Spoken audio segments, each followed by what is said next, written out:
Good morning, Lighthouse. It's nice to join you this morning. Ian asked me to speak to you today about the passage in the Bible where Jesus says, I am the gate. So we can find that in John chapter 10, verses 9.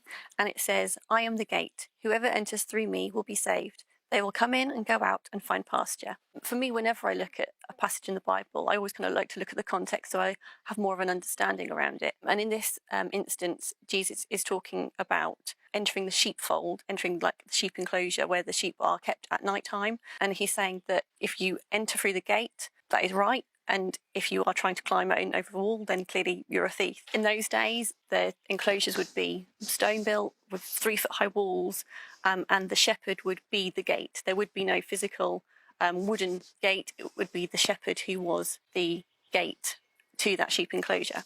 So that's kind of where Jesus is coming from when he talks about being the gate. So Jesus said, I am the gate. Those who come through me will be saved. And when we think about being saved, it's that we won't be separated from God. If we're saved, we'll receive eternal life and salvation, and at the same time, we'll enter into a relationship with Jesus. But we can only do that by coming through the gate. There's no shortcuts. We can't climb over the wall. We can't, kind of do it by any other way other than coming through that gate and through Jesus. For me, growing up, I went to church. I was part of a Christian household. I knew my Bible stories. I was a good girl. I did what I was told for the most part.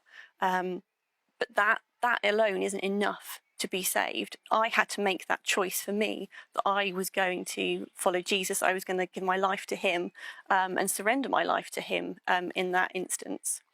So Jesus continues in the passage, they will come and go freely and will find good pasture.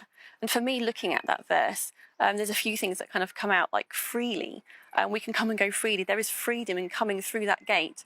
When I was younger, again, I can remember thinking, there's a lot of I can'ts and I can do's with, there's a list of rules being a Christian. But actually that isn't the case. And as I've grown up and as I've matured and as I've developed my own relationship with Jesus, I've realised that actually there's a real freedom in surrendering to him. He wants me to have a fulfilled life and he wants me to live that life that he has for me. In surrendering my life fully, I can find freedom. And that doesn't mean to say it's easy. It doesn't mean that there won't be hard times, that there's not illness, there's not death, there's not trials and tribulations. It's not a straight, easy path. There are lumps and bumps. It's life.